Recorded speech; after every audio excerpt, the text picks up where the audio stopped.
Hi, welcome to Talking Books and Stuff, the program that talks all about books and writing and stuff.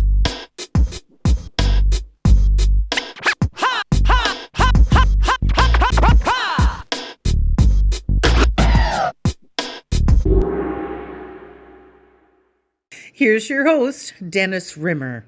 And good morning and good afternoon wherever you are and all the ships at sea. It's Talking Books and Writing and Stuff. I'm Dennis, and with me today we have from the Calgary area in Alberta, Laurie Hahnel. It rhymes with panel, and we're talking about Flicker, her latest novel, along with all sorts of other subjects. So thank you, Laurie, for spending some time with us today.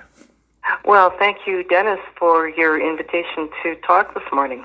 It's great. And let's start off with Flicker, your newest novel. It's a time travel carnival psychic romance book from the way I interpret it. What made you come up with this idea, or how did it come up?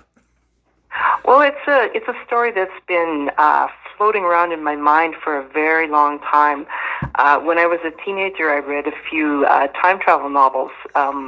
One was A Connecticut Yankee in King Arthur's Court by Mark Twain. I also read The Time Machine by H.G. Wells, and then I read Slaughterhouse-Five by Kurt Vonnegut. And all of them put in my mind the idea of someday writing a time travel novel. Then, a little later, quite a bit later actually, I worked part-time while I was going to university at a thrift store. And that kind of put the idea into my mind of this device that my character might come across that might, facilitate time travel. But it wasn't until about 10 years ago that I actually started working on this novel. And part of it was reading Audrey Niffenegger's novel, The Time Traveler's Wife, that was published in the early 2000s. And that really kind of motivated me to try my own hand at writing a time travel novel. So that was where it began. And so you say it took about 10 years to put the final product together? Yeah, I mean, I'm not talking about 10 years of like solid work on this one project, right? But, over 10 years, this novel came together, put it that way. And you mentioned earlier time travel novels, so that was another question, was other time travel books. So this subject has always fascinated, I guess, everybody from the dawn of time. If you could go back or forward to any area, what would you go back to? Do you mean like in my own life, or just any period of history? Any period of time at all. I don't know. Honestly, I mean, the idea of time travel as a novel or as a story is fascinating to me. But honestly, I think the time we're living in is pretty good. I mean, we do have issues, of course. But, what time in history did we not have issues? What time in history did we not have, wars and pestilence and all of that stuff? And I think as far as, at least in the Western world, as far as standard of living and health and all of that goes, I think we have it pretty good. Yep. So, yeah, why not? I mean, stick with what you know best, which is right, today. exactly. Right now. So exactly. In terms of research for Flicker, I'm looking at the book. You talk about post-toasties and Zenith radios. So what kind of research did you have to do for this? Actual physical research? There was a lot of research involved in the novel. I had to find out so much about Thomas Edison and his inventions, about West Orange, New Jersey, where his laboratory was located, and where my character Cass travels to. I also did a lot of reading about carnival psychics and palm readers that I found really fascinating. And, of course, there was all the information about flickers, which is another name for silent films. Although, to be honest, I've been very interested in silent films since childhood. So, yeah, there was an enormous amount of research, but I enjoyed all of it. So that's good. So how does one go about researching that sort of thing, that era? Do you look at, you said, like books and novels and newspapers, things like that? Then do you make notes? Like how do you actually do it? Well, in a way, the research for this novel sort of came out of my own fascination with the past and with, the development of technology over the 20th century. So, certainly there's been some taking notes, but there's also been things like visiting museums, visiting antique shops and thrift stores, that kind of thing.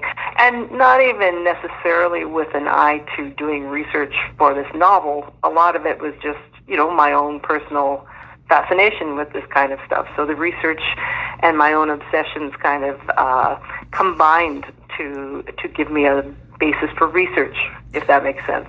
Yeah, and that of course, is important because otherwise it wouldn't ring true. So. Well, yeah, and I think if you weren't really interested in all of this stuff, you would just walk away and say, "Yeah, forget it." I'm not writing about this.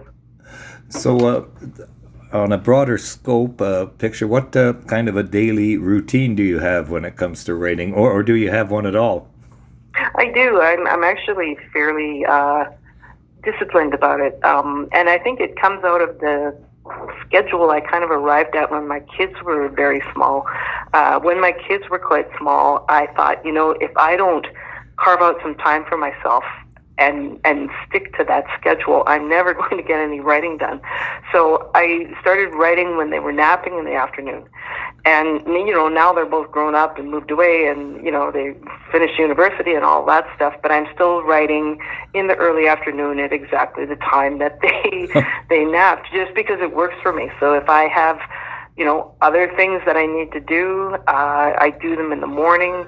I do a few hours of writing in the afternoon, and then, I teach creative writing as well, so sometimes that happens in the evening, sometimes it happens in the morning, it just depends. But I try to stick pretty religiously to that schedule of writing for a few hours every afternoon, Monday to Friday, and, it seems to have worked for me. Well, I guess you can owe your success to nap time then. Naps are good for everybody, I think. Yeah. Everybody. Yeah, I could just, make that my lifelong work is just, what do you do for a living? I nap. So, sounds good. Yeah. So back to your childhood, you mentioned time travel books. So what else did you read when you were a kid? Because most writers read a lot, especially when they're young. That is the truth. And, I read anything I could get my hands on when I was a kid. I grew up in Regina. I didn't grow up in Regina. I was born there and I lived there until I was about 11. And there was a bookmobile that was parked at a community hall that was on my way to school. So every Tuesday I would pop in there and, get as many books as I could carry. And I, was looking at everything from, picture books to adult novels.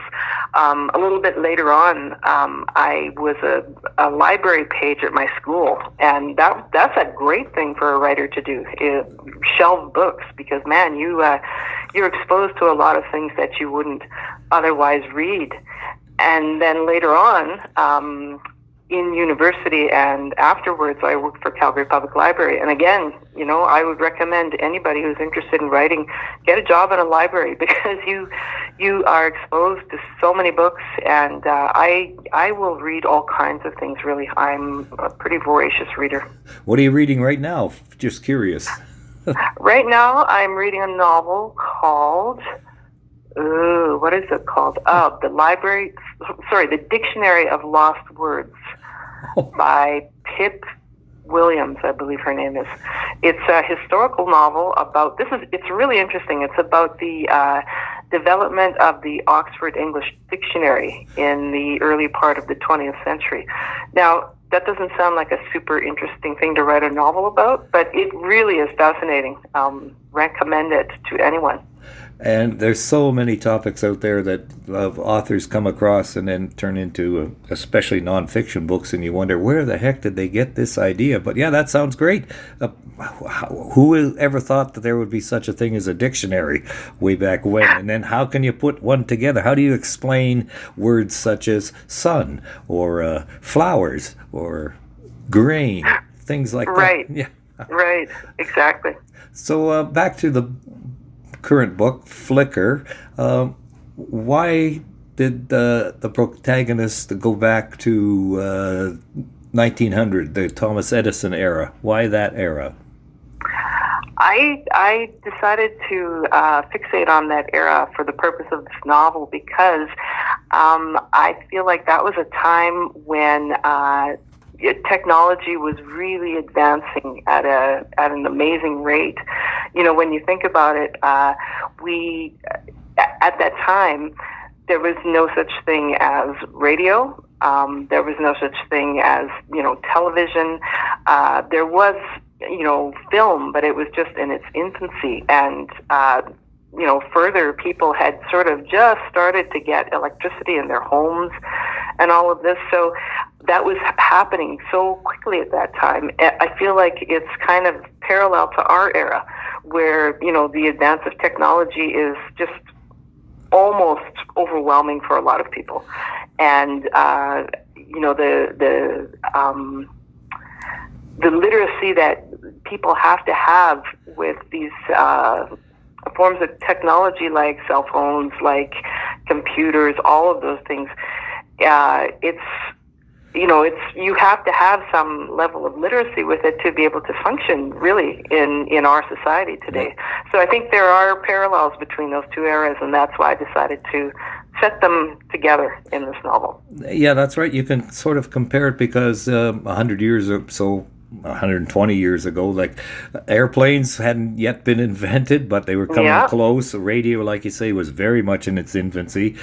Film, just the flickers, the silent movies. 1903, the Great Train Robbery, I think it came out, and the Lumiere brothers in France. You had telegraphs, you had newspapers, railroad, everything happening all at once. Automobiles, and then things sort of. Nothing really happened except advancements in those areas, and then television came along, but that developed, and then all boom, about 1990 or so, everyone has a home computer and a fax machine, and fax machines have gone away. They're old-fashioned now. I still have one in my closet, but yeah. But cell phones, handy home computers, all that stuff, bam, just again in the same short period of time, about 100 years or so later. So what am I trying to get at here as I ramble? Well, I do think there's definitely some parallels between those two eras in terms of people having to deal with new technologies. And I think people find it, at both of those times, I think they found it a little bit overwhelming, right? Yeah, I find it overwhelming at times too, and I don't know anything. We have a millennial kid who puts all these things together for us, so that's great. It's handy to have one of those in your life, right? Oh, you betcha. But I was watching a show the other day, and a teacher makes a reference to Luke Skywalker and the Death Star, and this kid says, "I don't know anything about that. I was born in 2008." So, wow. You've got a project you're working on now, I understand, Lori Hahnel, is about Clara Schumann. What's that all about?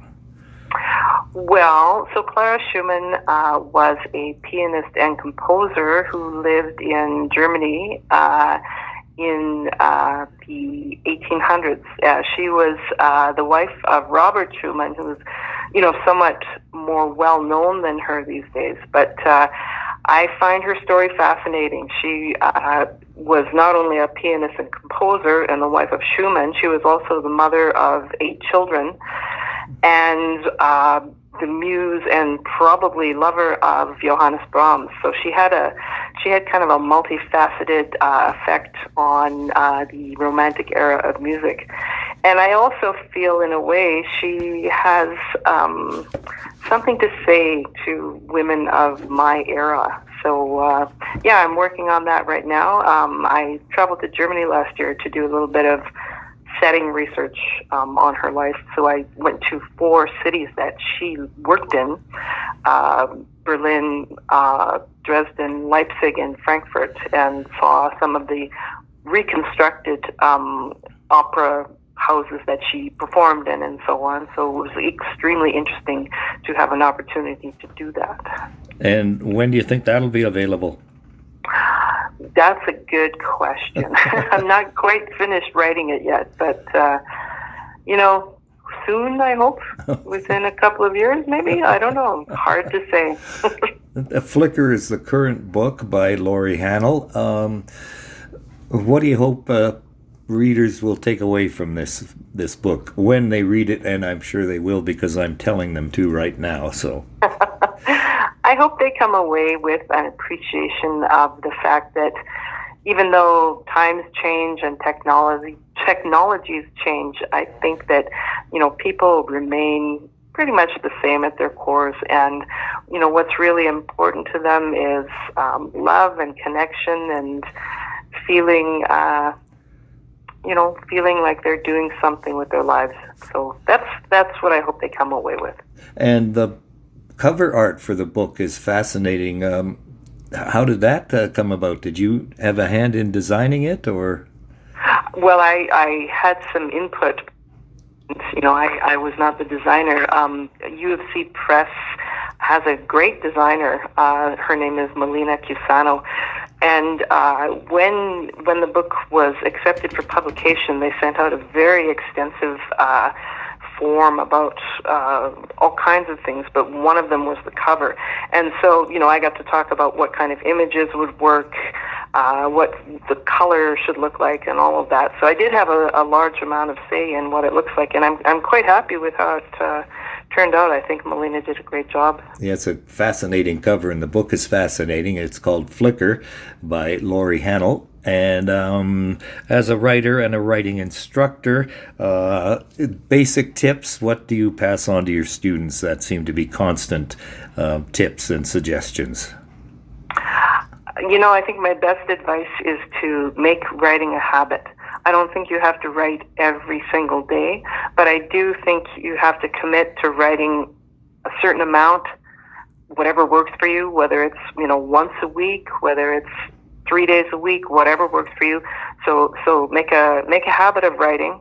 And once you get to the stage where you're sending your work out, be persistent. Don't be discouraged by rejections, because every writer gets rejections. That's just part of the game. It's something that no one likes, but it's something you have to get used to. So, yeah, that's my advice. Be persistent and be consistent. And incorporate nap time into your hobbies or habits. Absolutely. That's important, too. A quick question sort of to wrap up.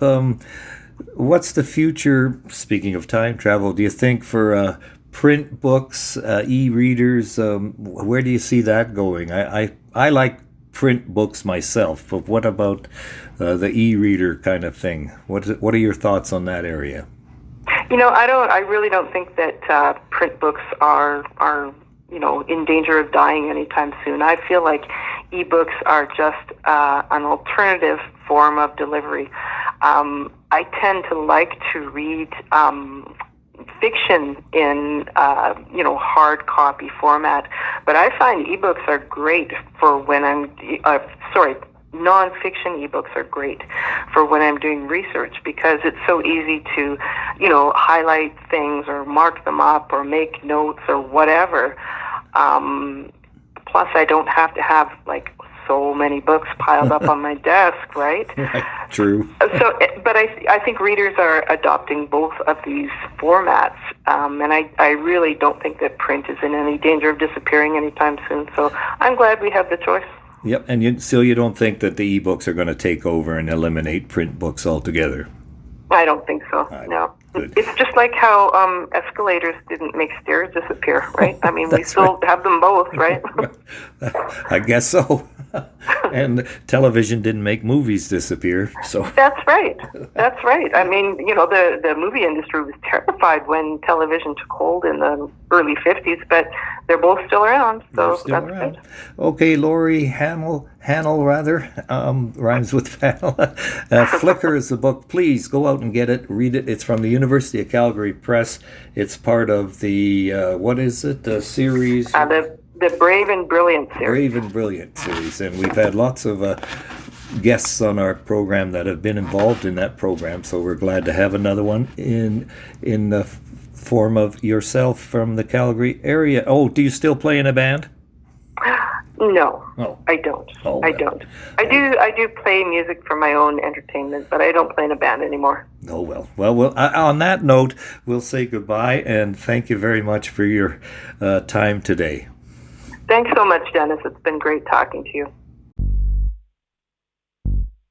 Thank you for visiting with us today. This is Talking Books and Stuff with Dennis Rimmer. Contact him at dennis@talkingbooks.tk. Thank you, and may all the good news be yours. Oh, and don't forget to check out his book, The Great Canadian Notebook, available across Canada and at amazon.ca.